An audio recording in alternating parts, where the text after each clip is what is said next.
Hi,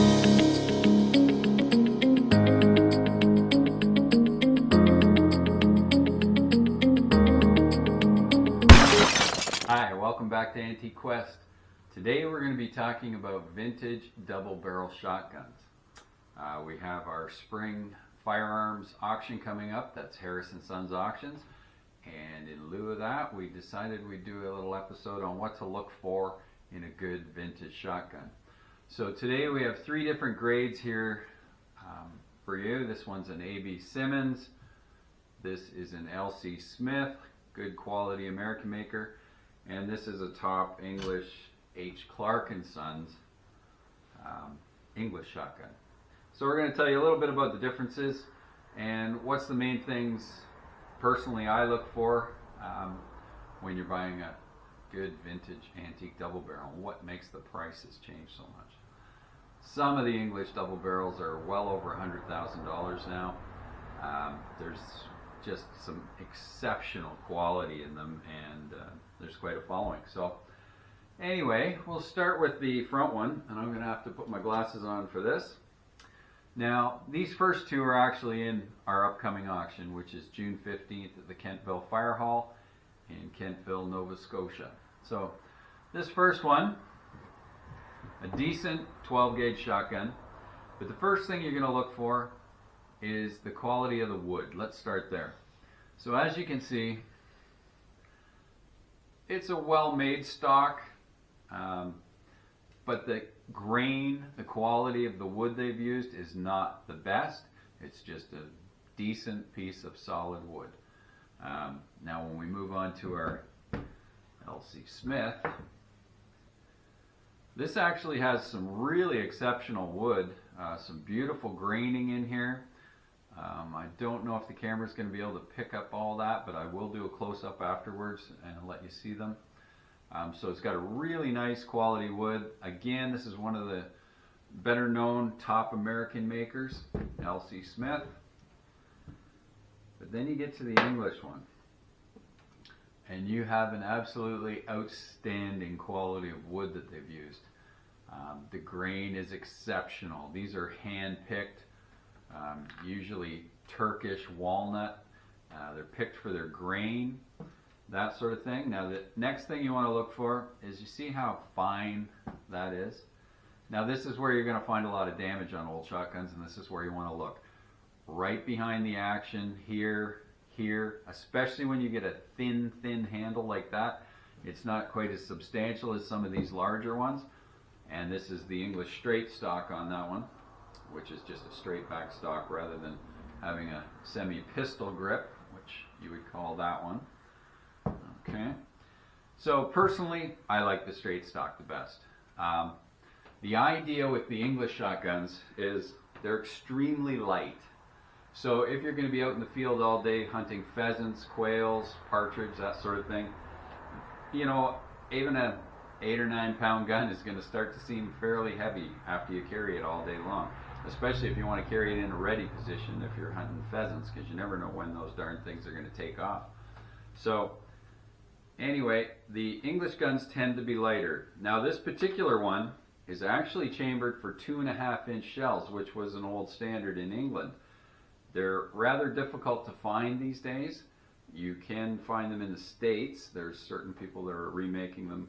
We don't see any in Canada here that I know of anyway, unless you bring them in yourself from the States. In England, I imagine you can still get the 2.5-inch shell. This particular gun is actually mine, and I load my own shells. I have managed to get the odd box here and there. But a lot of people do shoot 2 3/4 in them. I wouldn't recommend you do that unless you have a gunsmith measure your chambers just to make sure they're going to fit. So some of the other things to look for is your metal to wood fit. So what that means is, how well does the wood and the metal meet up? That's again is a sign of a real quality gun. Now all of these are pretty decent.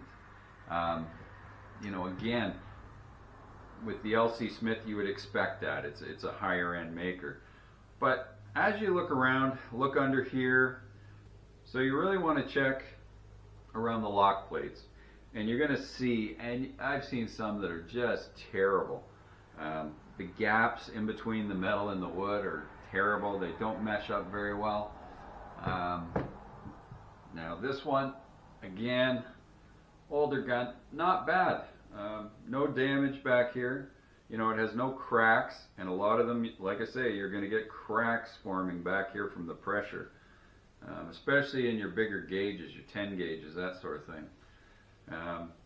So these are all pretty fair, you know, pretty well wood to metal fit. Now, when you get into these British ones, they're absolutely works of art. I mean, there is just no variation in your gap between your wood and your metal. It is fit to perfection. Another thing you want to notice is the fore-end wood. You can see here,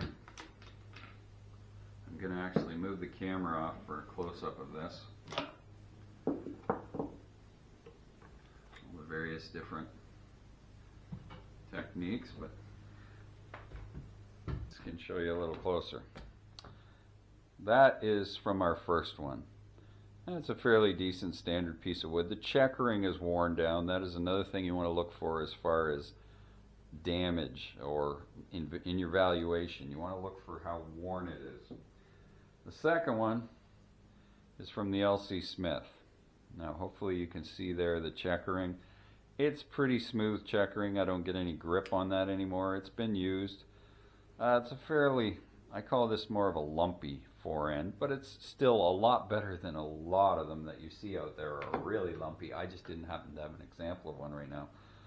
But then you see the English, and you look at the detail and how fine this is. It's an extremely fine little fore end. It's not like holding a 2x4 on the front of your shotgun. And the checkering is still really strong. And one other thing you might have noticed when I was holding it up there is these different latch mechanisms. The LC Smith simply pulls off. But you see the detail. I hope the lighting is working there. You see the detail in the etching and the engraving, and even the screws themselves. They even decorated the top of the screws. Now this one is missing a little inlay piece. It would be either a horn or something like that. Easy to replace that. Okay, so fore ends you want to look for. Now another thing that your quality shotguns have is ejectors.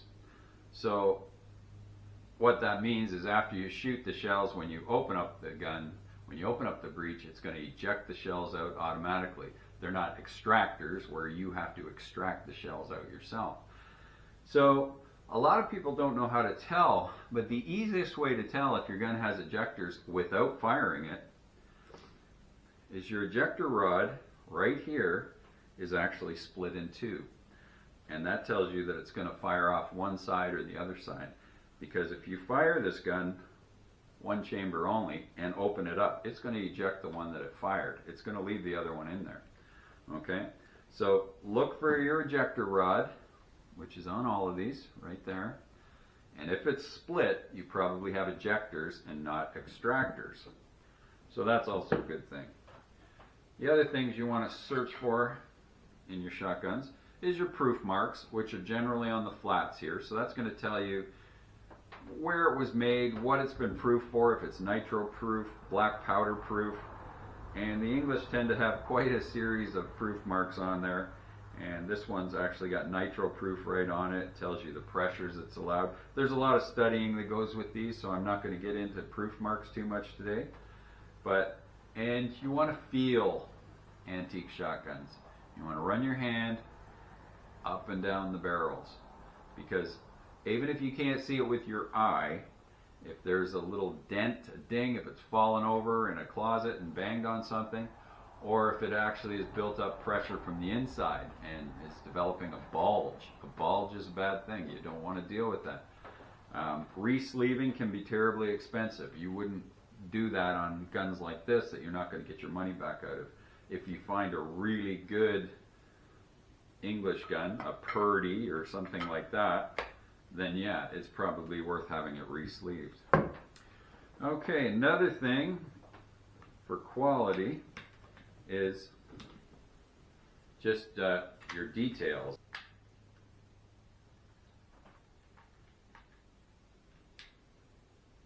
There we go. So the quality of the engraving obviously lifts up a gun again. So again, these two have no engraving. Now mind you, to give L.C. Smith credit, this is just simply like a field grade model of theirs, so they do have some that get very nice and very elaborate. This one just simply has a name on it, but again, I'm going to bring this closer to the camera so you can see. I'm going to peek behind here to see if I can see what I'm showing you. So, yes, we don't have enough light here.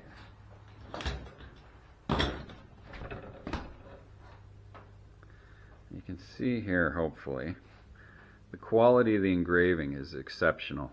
It's engraved here on the fences. It's engraved on the top.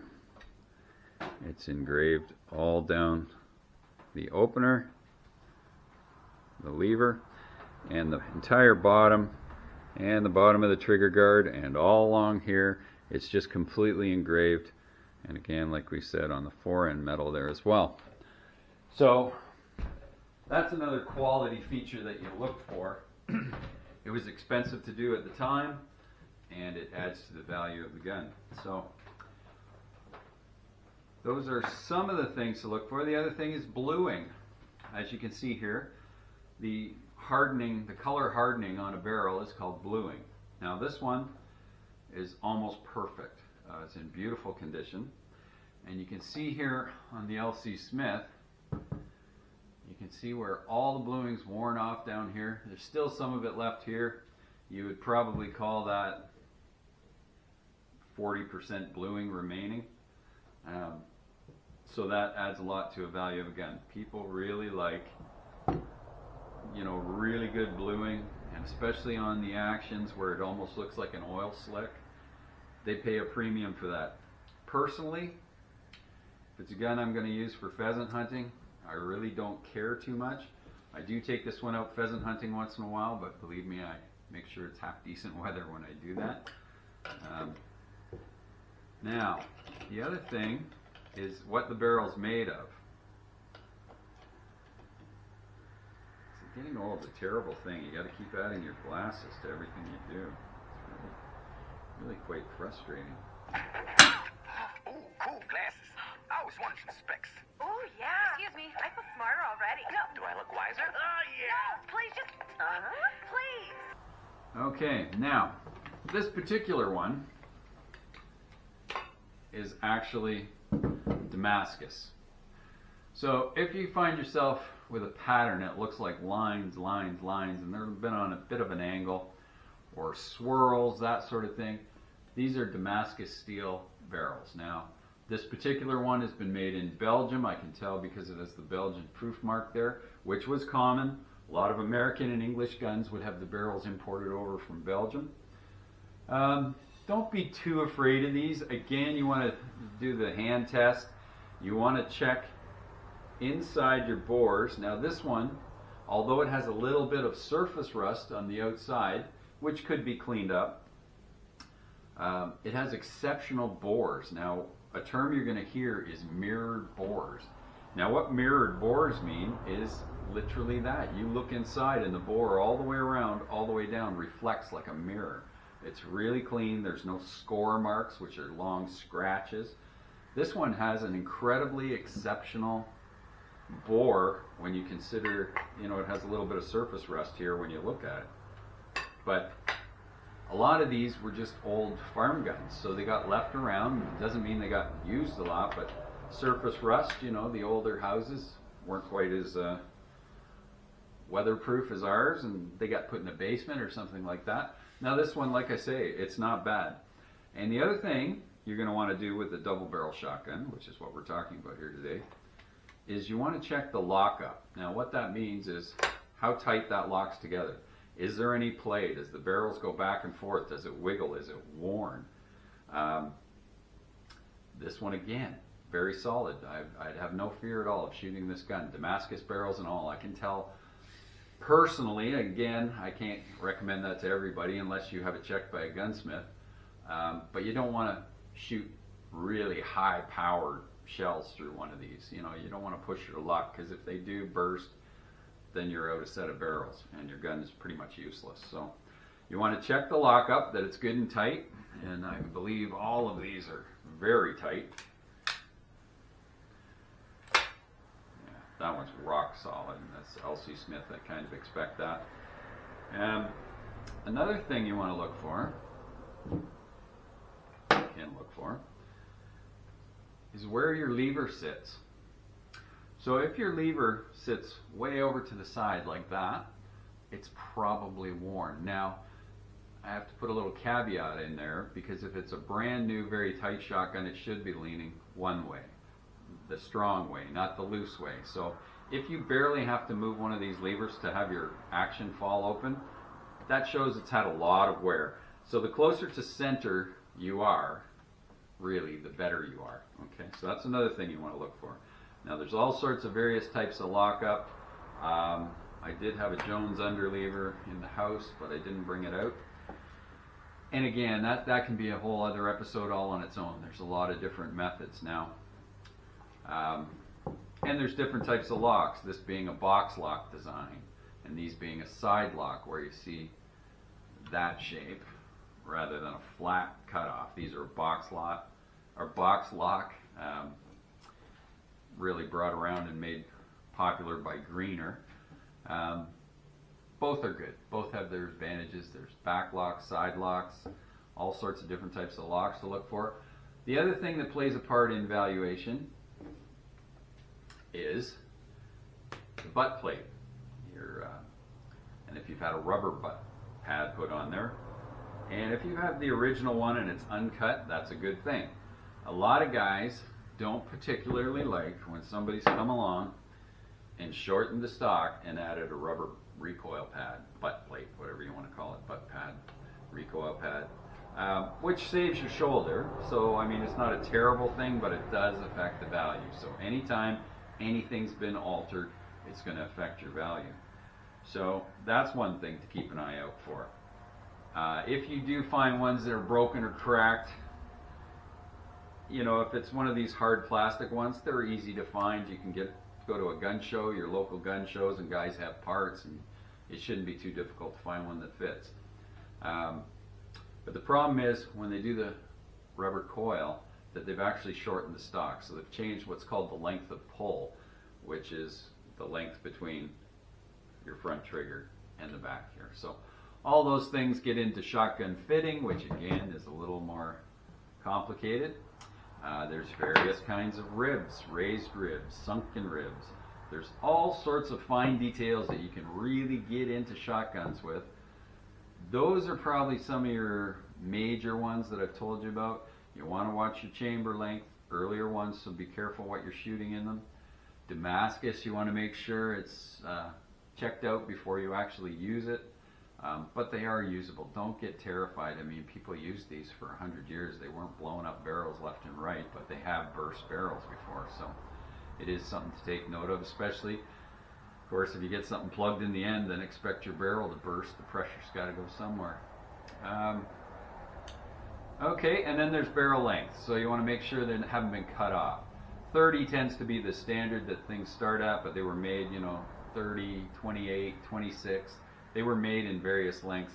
You can usually tell if something's been shortened and if your bead has been replaced, changed, that sort of thing. It's usually fairly straightforward to be able to tell what barrels the gun came with. And I'm just trying to think if there's anything else that I can tell you that we haven't gone over. I mean, most of these double barrels are going to have your top safety like that. Now, I should have, maybe I'll go get it. Let me go get another gun just to show you some differences. I'll be right back. Okay. I didn't have this out earlier, but I thought I should show it to you because it has some various differences to the other guns. This is mine. This is my favorite. You can't buy this. If somebody wants to buy that off me, I would let that go, but it's going to cost you over $2,500. So if you want it, you let me know. Contact me in the comments. This is actually an Army Navy. So the Army Navy store back in the 1800s in England, when officers would go off to India or Africa on safaris or for the military bases, this sort of thing, and they were out in the field, they could order these out of the Army Navy catalogs. They could order just about anything they needed, from tents to guns to you name it. So this is actually an Army Navy. Now the main difference you're going to see right off the bat is that it has hammers. So these are all what's called internal hammers. So the hammers that come down and fire are internal. These are external hammers. So we just sort of short form that to a hammer gun. Now these are actually backlocks, but I'm not getting into that today. But this is actually called the Jones underlever. So to open this one, you swing that out, like so. Okay. Then you close it, and you have to bring that back, and it locks in under the trigger guard here. Now, I love this gun. I take this one pheasant hunting more than I take anything else. I actually prefer hammers, external hammers, to internal hammers. Now this is just a personal thing, and I'm sure I can get some comments, and that'd be fine. I don't like having my safety up there. I don't know how many pheasants I've missed by forgetting to push that forward before I shot. With the hammer gun, I don't forget, because my hand's like this. I see the bird and back the hammers come. You can pull them back, shoot, and by that time your hand's over on the other one already anyway. So, but this has another feature which you should know about, and it's called rebounding hammers. So what that means, you'll see some hammer guns that after they fire, the hammer is still in contact with the pin, because this hammer hits these pins, they go down and hit the primer on your shell and fire it. Now, rebounding hammers, after they're fired, they actually kick back a bit, so they're not touching. So there's no way these can accidentally fire. So I consider a hammer gun much safer than these trigger lock safety guns, personally, because I can have this gun loaded and I know there's no way that can fire. It can't catch on a bush and fire it. It can't do anything. There's no way that gun's going off until I pull the hammer all the way back and fire the trigger. So if it got caught on a tree, it's going to lock the hammer. If it got caught halfway and let go, it's not coming down far enough to hit the pin. So these are extremely safe guns to use. I don't know why they stopped using them. I guess people just preferred that. But anyway, that's something to look for. Again, you've got the nice fine English forend on there. This particular one has flip-up sights because, like I say, this was sort of a multi-use gun for them, so they'd shoot solid projectiles, and those are leaf sights for 100 yard. Right here as well, where your key fits in. So it's this one, I think it's called a doll's head. There's various different ones that lock the action to the barrels. You want to look for where around there, because one common thing your handy Andes and your gunsmiths that are just trying to make a gun usable for a guy would do is when this wears out really bad, they'll actually put a punch in there and they'll hammer it to spread the metal to tighten up the way that locks together. That's something you want to take into consideration when you're buying a gun, that it's been altered, it's kind of been jimmy-rigged, jerry-rigged to actually make a tighter lockup. It's okay if you're just using it for, you know, hunting squirrels or something. But I make talk, squirrel! But you want to look at that area on every shotgun. Wherever it locks up, you want to look that it hasn't been altered. And that's an old trick watchmakers used to do too. They'd punch around at, you know, where you had a gear in there just to tighten up the hole, because the gear would wear the hole out. Well, they'd just take a punch and punch all the way around it and just sort of stretch the metal and push it in towards it. So that's something you really want to watch for there too. And you can give me your opinions on what you like to use. I've had Parkers, I've had some really good American shotguns, and they're decent. This LC Smith would serve you for a long, long time. It'd be great for hunting. It points well. It's an excellent gun. It's coming up in our auction. And if you don't have as quite enough as a budget, there's no problem with this one at all. This would be a very good hunting gun. If you don't get them in the first 2 shots, unless you're duck hunting, there's no point in having a 3rd shot anyway, because if it's pheasants or partridge, they're usually long gone by then. But my personal favorite, and I won't ever sell that one, that one will just get given down to one of my boys, is that Army Navy dual hammers. So that's a little preview of some of the guns. We'll do some more as we go on. Like I say, we have our gun auction coming up June 15th in Kentville. That will also be online on high bid auctions, so you'll be able to pre-bid up until the day of the auction. So just to clarify for some people that get that a little confused, what that is for approximately a week and a half, 2 weeks, we will have the auction up online. You can register to bid. You have to put your credit card in. That goes to high bid, and they keep it on record for you, and you can bid on any auctions run by high bid, not just my own. So that's something they do. We don't do it here at our company, so that's online, and it's secure and it's safe. And you'll be allowed to bid. It'll show if you're the winning bid, and other people may bid against you. But you'll be able to bid until the Friday night before the Saturday auction. Then, if you're the high bidder, it gets downloaded into the computer, and your bid will be the first bid at the auction on that gun. Now, let's say you bid $400, and you were winning on Friday night at $200. That's the other thing. This computer will bid for you. So if you put in $400, it won't jump right to $400. It's going to take the next increment of bid. So if it's at $50, it'll go to $75. If it's at $100, it will go to $150. And then if you win at the end of the week, let's say you were winning and you're winning at $200. Well, then when I start the auction on Saturday in front of the live audience, the gun will start at $200. And if somebody bids $250, the computer's going to look and see, oh, he had a $400 bid. Okay, he's going to bid $300. So it bids for you. So if you can't make it to the auction, it's a great way to do it.